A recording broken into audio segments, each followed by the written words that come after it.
I was holding my son's hand when I realized my husband had left the country. The daycare hallway smelled like crayons and disinfectant. Little shoes squeaked across the tile floor. I smiled at our boy, adjusted his backpack, and checked my phone. 10 missed calls from my mother-in-law, 3 from the bank, 1 from him. Ethan. The message was short. I'm sorry. Don't come looking for me. At first I thought it was a joke. Another one of his cruel, impulsive pranks. He always did things to get attention. But then the daycare director walked over, her face pale. Mrs. Carter, your husband called earlier. He said he wouldn't be picking up Liam this week. Something about traveling. Traveling. I opened our shared location app. His little blue dot gone. I called his number. Straight to voicemail. Then I checked his email. Logged out. Our savings account empty. I remember sinking to the floor, my son tugging at my sleeve. Mommy, what's wrong? I whispered. Daddy went away for a while, sweetheart. But the truth hit like glass shattering inside me. He hadn't just gone on a business trip. He'd moved to Spain. That night I got a call from an unknown number. A woman's voice, soft, young, calm. You don't know me, but I'm with Ethan. He told me to call so you'd stop worrying. Froze. Who are you? She hesitated, then said it. I'm his fiancé. My stomach turned. He's married. He was, she said quietly. He left the papers on your desk. And then she hung up. I ran to the study. There they were, divorce documents. Unsigned by me, but notarized by him. He'd forged everything. My hand shook. He'd planned this for months. Draining our accounts, filing fake paperwork, and running away with her. But what he didn't know was that one email he forgot to delete, one tiny mistake, would change everything when he finally came back. I didn't sleep that night. Every time I closed my eyes I saw Ethan's face, the fake smile, the way he said, "Trust me," the sound of our son's laugh echoing in the same house he'd abandoned. I sat at the kitchen table, surrounded by bills and his half-burned lies. He'd left everything behind, except the small details he thought I'd never notice, like the second phone bill. I'd found it in his desk drawer while searching for our passports. A different number under an alias. E. Rhodes. I grabbed my laptop and logged into our old joint online banking portal. The account was locked. But when I used his alias and reset the password with his usual hint, First Date City, the screen flashed green. Access granted. There it was. $148,000. Transferred to a Spanish bank. Destination, Marisol Vega. My hands went cold. That was her. The woman who'd called me. She wasn't just his mistress. She was his partner in theft. But something didn't add up. Why move that much money so fast? Why not take everything? I started going through his emails. He'd deleted most of them, but I found a cloud backup linked to his Dropbox. A mistake I knew he'd make. Ethan always thought he was smarter than me. Inside, there were contracts, flight itineraries, and one PDF labeled, Property Transfer, Madrid. Opened it. Name. His signature. And a fake witness. He'd transferred our house to his name only. 2 weeks before disappearing.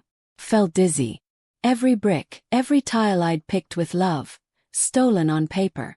Then I saw the timestamp. 2:03 a.m., exactly when he'd said he was working late.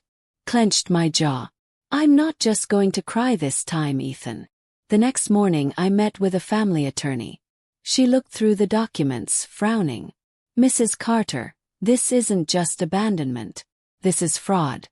Identity theft, forgery, money laundering. If he's truly in Spain, we can go through the embassy to freeze those assets. Can we get him back? Yes. She hesitated. If he ever steps foot in the US again, yes. That night I called his mother. She sounded shaken. Harper. Ethan called me yesterday. He said he's happy. He's starting over. With who? She sighed. Some woman. Spanish, I think. He said they bought a villa outside Valencia. Villa. With our money. I hung up, rage boiling beneath the grief. Before bed I checked the email again. At the bottom of his flight booking was something strange. A return ticket. Set for 6 months later. He wasn't gone forever. He was planning to come back. And when he did, he'd find everything waiting, including me. Weeks passed. I worked 2 jobs, raised Liam alone, and built my case quietly. Every night, I recorded notes like a detective. Dates, transactions, calls. But I couldn't stop wondering, why Spain? Then one morning, an alert pinged on my phone. Activity on joint account. A withdrawal. From Valencia. Froze. That meant Ethan was still there. And using the same card I thought he'd closed. I opened the GPS tag attached to the account. It pinpointed a location on Google Maps. Calle de la Luna, 42. I zoomed in. A white villa with red-tiled roofs, surrounded by vineyards. The perfect hideout for a man who thought he'd erased his past. But the more I looked, the stranger it seemed. The property wasn't under his name. It was under hers. Mistress Vega. And there were 2 names on the deed, hers and another man's. Santiago Morales. Who was he? I scrolled through Marisol's Instagram, half public, half curated luxury. Champagne glasses, beaches, designer bags. All tagged with #newbeginnings. But there were older posts too. One of her and Santiago, dated 2 years before Ethan met her. Caption. Forever partners, in business and in life. Business. That word hit me like a slap. She wasn't just a mistress. She was a con artist. I printed everything and sent it to my attorney. They're running scams together, she said after reviewing. Your husband's not just guilty. He's their victim too. I blinked. Victim. She nodded. If they used his name to funnel money through her accounts, they can pin the entire scheme on him. He thinks he's escaping, but he's walking into a trap. Suddenly it all made sense. The fake property transfer, the offshore movement, the timing. Marisol had used him to move money, and once it cleared, she'd cut him off. My husband had betrayed me. But karma had found him first. I almost felt sorry for him. Almost. Then 2 months later I got another call, from a Madrid number. Mrs. Carter. A male voice said. This is Inspector Ruiz from the Spanish Civil Guard. Your husband has been detained. He's requesting you. I laughed. Requesting me. After what he did. He insists you're the only one who can prove his innocence. I hung up and smiled for the first time in months. He'd moved to Spain to start a new life. Now he was begging me to save it. The Madrid police station smelled of coffee and dust. A gray-haired officer led me through a corridor toward an interview room. He says he's innocent, the officer muttered. But the evidence says otherwise. When the door opened, Ethan looked up, pale, unshaven, defeated. The man who once bragged about control now looked like a ghost. Harper, his voice cracked. Thank you for coming. I crossed my arms. Don't thank me. I'm here for answers. He leaned forward. It wasn't supposed to be like this. Mercil, she tricked me. She said she'd invest in the company, but she stole everything. I didn't know she had another partner. I wanted to believe him. But the memory of his message, I'm sorry. Don't come looking for me, was still raw. So you just ran away. Left your son, your marriage, our life. Tears welled in his eyes. I thought I was protecting you. She said men were after me. I panicked. The officer entered with a file. Mr. Carter, we've confirmed multiple transfers from U.S. accounts to Spain, all under your name. Ethan pointed at me. She can prove it wasn't me. The officer looked at me expectantly. I exhaled slowly. I can prove who it was. I handed over the documents. The villa deed, the alias accounts, the photos of Marisol with Santiago. The officer nodded. We've seen her before. She's part of an international fraud network. We'll handle it from here. Ethan stared at me, broken. You could have let me rot. I said softly. You already did when you left us. They took him away. That evening I walked along Madrid's narrow streets, the sunset glowing orange over the rooftops. For the first time I didn't feel powerless. I wasn't the abandoned wife anymore. I was the one who ended the story. 6 months later I was back home. Life was quieter now. Daycare runs freelance work therapy sessions. I'd rebuilt slowly, piece by piece. Then one morning a letter arrived. From the U.S. correctional facility. Ethan Carter requests visitation. I stared at it for a long time. When I finally went, he looked healthier, almost peaceful. They cleared most charges, he said quietly. I'll be out soon. I folded my arms. Then what? He smiled faintly. Then I'll make it right. For Liam. For you. I shook my head. You can't undo what you destroyed. He looked down. Maybe not. But you should know something. Marisol didn't just use me. She was targeting you. Froze. What? She hacked our accounts months before. She knew about the house, the passwords. She wanted your name off the paperwork so she could claim both assets. My mind raced. So it wasn't just betrayal, it was premeditated. He slid an envelope toward me. Inside was a check. $80,000. Recovered funds, he said. It's yours. I stood trembling. You expect me to thank you for giving back what was already mine? He smiled sadly. No. I just wanted you to see I learned what value really means. I turned to leave. Then maybe we both did. As I walked out of that sterile room, I didn't feel anger anymore. Just closure. The day Ethan was released, I didn't go to see him. He called once. I let it ring. Instead I took Liam to the park, the same one where Ethan used to push him on the swings. The sky was bright blue, the world strangely peaceful. As Liam laughed I realized something. Revenge hadn't healed me. Peace did. That night I wrote my final journal entry. The same one I'll never delete. He left while I was picking up our son. He built a life on lies, and thought he'd buried me in them. But when he came back, I didn't need to destroy him. The truth already had. I framed the daycare photo, the last moment of our old life, and put it on my desk. Not as a reminder of pain, but of how far I'd come. I wasn't his wife anymore. I was my own person, stronger, sharper, unbreakable. And when people asked why I smiled when I spoke about Spain, I said, because that's where my old life ended, and my real one began. 2 years passed. Spain felt like a bad dream that had finally faded. Liam was 7 now. Curious, kind, and blissfully unaware of how close our lives came to breaking. We'd built something new together, stability. Morning routines, laughter at breakfast, bedtime stories about courage. Then one morning, as I packed his lunch, my phone buzzed. Unknown number. Harper, it's me. Froze. The voice was older, softer, but unmistakable. Ethan. He sighed. I'm not calling to disrupt your life. I just wanted you to know I'm moving back. I laughed bitterly. Back. To what exactly? I'm opening a small auto shop upstate. Starting over. I'm sober, clean, working honest. Good, I said coldly. Stay that way. He hesitated. Harper. I never stopped thinking about Liam. That name hit me like a dart. Hung up. For days, my peace felt fragile again. Like glass I'd spent years carefully piecing back together. But when I looked at Liam's smiling face, I realized something. The past only had power if I let it. So I called my lawyer. If he wants to see Liam, I said, we'll do it legally, safely, on my terms.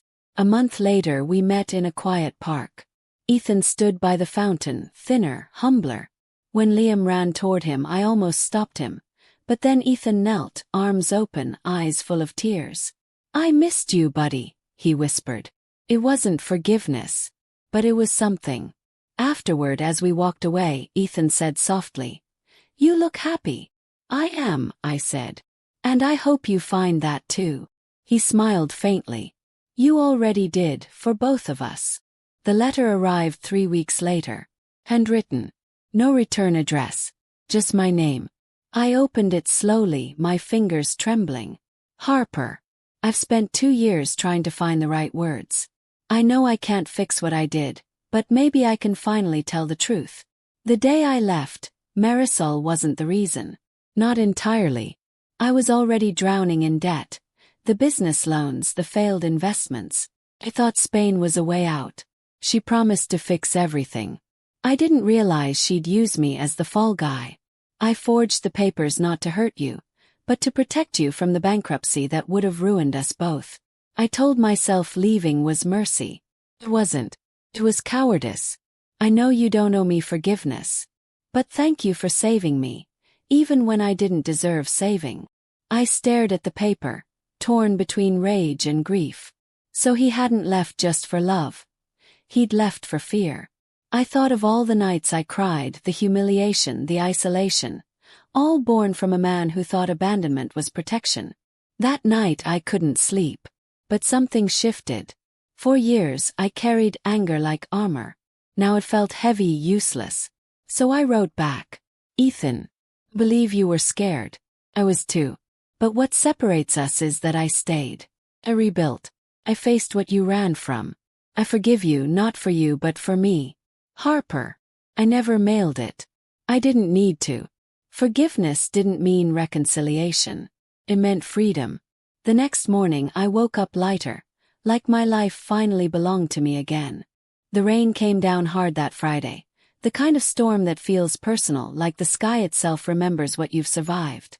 I was locking up the daycare where I'd started working part-time when I saw him, Ethan, standing across the street, hair plastered to his forehead, clutching a folder against his chest as if it contained his last hope. For a moment I almost turned away. But then Liam's laughter echoed in my mind, the way he said, "Mom, everyone deserves a second try." So I walked over. He smiled weakly. "Hi." "Hi," I replied. "I waited here an hour. Didn't know if you'd talk to me. You could have called. I didn't think you'd answer." Typical Ethan. Forever unsure whether to run or apologize. We stood beneath the awning, the rain drumming on metal like a slow heartbeat. He finally handed me the folder. "Just look at it, okay? I'm not here to ask for anything."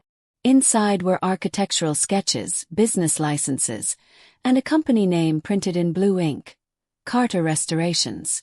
I frowned. "You started a company?" He nodded. "With a friend from the program. We rebuild damaged houses for people who can't afford contractors. Single parents, vets, retirees. It's small, but it's honest." There were photos too. Homes before and after renovation, volunteers in yellow shirts, Ethan holding a paint roller beside smiling kids. He looked different. Not proud, peaceful. "I wanted to show you," he said quietly. "Because none of it would exist if you hadn't turned me in. Jail saved me, Harper. It stripped away the lies." I kept staring at the papers. "Why are you showing me this?" He hesitated. "Because it's yours too." "What?" He reached into his jacket and pulled out a signed form. 50% ownership. I want Liam to inherit it someday. You don't have to accept. I just needed you to know I finally built something that isn't about running. I didn't speak.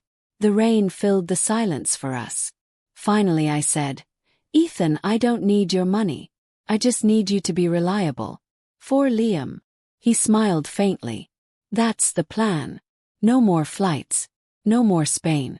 Just real work and being a dad." He stepped back, letting the rain soak through his clothes.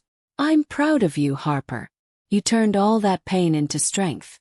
You taught me what rebuilding actually means." I felt something shift. Not love, not nostalgia. Something gentler. Understanding. He looked down. "Do you still hate me?" I shook my head. "No. I stopped wasting energy on hate a long time ago." He nodded slowly. "Then maybe we're finally free." As he walked away, headlights cut through the rain. For a second, the light reflected on the puddles between us. Two paths diverging. He took his and I took mine. That night I told Liam, "Your dad came by." His eyes widened. "Did you fight?" I laughed softly. "No. We just talked." He smiled sleepily. "Then it means he's better." "Yeah," I whispered. "Maybe we both are. Spring always used to make me sad. Maybe because it reminded me of beginnings, of how easy it is to plant something and how hard it is to keep it alive. But this year was different. The air felt lighter. The world no longer smelled like endings. It smelled like renewal. Our house, the one Ethan once tried to erase from paperwork, was finally ours again. I'd repainted the walls pale yellow, replaced the old curtains with white ones that danced whenever the breeze slipped through. Every corner held evidence of a life rebuilt. Liam's drawings taped to the fridge, coffee mugs mismatched but loved, a growing collection of potted plants I was learning not to kill. I didn't own much, but everything I had was mine. One Saturday morning while making pancakes, Liam ran in, waving a paper airplane. "Mom, look what Dad helped me make." He'd just come back from his weekend visit. Smiled. "Wow, that's impressive." "Yeah, he said you used to make these too." "I did," I said softly. "A long time ago." He launched it, and it soared across the kitchen, landing perfectly on the table. He grinned. He said it's all about balance, just like life. I froze, then laughed. Yeah, he finally got one right. Later that day, after dropping Liam at soccer, I sat in my car watching the clouds move. I thought about how far I'd come, from that daycare hallway clutching divorce papers to now. People always imagine revenge feels satisfying. Doesn't. What truly satisfies is realizing you no longer need it. I remembered the message I'd written in my journal years ago. He left while I was picking up our son. And I thought about the woman who'd written it. Tired, shaking, lost. She'd never believe who I'd become. Because healing isn't cinematic. It's not a single moment of triumph. It's choosing every day to not reopen wounds just to check if they've healed. It's laughing at small things again. It's saying no without guilt. It's sleeping peacefully knowing you don't need closure from anyone else. That evening I took Liam for ice cream. As we sat watching the sunset, he suddenly asked, "Mom, why did you laugh when Dad said he was sorry the first time?" Smiled. "Because I realized something, sweetheart." "What?" "That his leaving didn't break me. Freed me. And sometimes when you realize you've already survived the worst, all that's left to do is laugh." He blinked. "Like when I fall off my bike." "Exactly. You cry, you get up, and you laugh because you're still here." He nodded thoughtfully, then looked up at the sky. "Then we're really strong, huh?" I ruffled his hair. "Stronger than we look." When we drove home, the radio played softly, an old love song I used to skip because it reminded me of him. But this time I sang along. Not because it hurt. 'Cause it didn't. Later, after Liam fell asleep, I went to my desk and opened the last page of my journal. For years, I'd used it as a confession booth. A graveyard for heartbreak. Tonight I wanted it to feel like a door opening. So I wrote, "To anyone reading this someday, if someone leaves you in the middle of your story, don't chase them. Keep writing. Because when they return, they'll find you've become the author, not the victim." I closed the book and placed it on the shelf beside a new photo. Me and Liam at the beach, laughing under a golden sky. Outside the world hummed. Not loud, just steady. I brewed tea, sat on the porch, and watched the stars appear one by one. Each shimmered like a reminder that endings can be beautiful too. And when the wind shifted, carrying the faint scent of rain, I whispered to the night, "I forgive you, Ethan. Truly." The sky stayed silent, but inside me something answered, the soft echo of peace. For the first time since that day at the daycare, I didn't feel like a woman abandoned. I felt like a woman reborn. Because the story was never about him leaving. It was about me staying, standing my ground, raising my son, rebuilding my life, and laughing again. And that laughter, fragile at first, had become the soundtrack of our new beginning. Some stories don't end with revenge. They end with growth. If someone walks away while you're still holding love in your hands, don't chase them. Use that love to build something of your own. One day, you'll look back and realize the worst thing that happened to you was actually the beginning of your best chapter. I'm Harper Carter, and this was my story. Speech balloon. If you've ever learned to laugh again after heartbreak, comment, I survived beautifully. Red heart, like, share, and subscribe for more cinematic stories of strength, healing, and rebirth.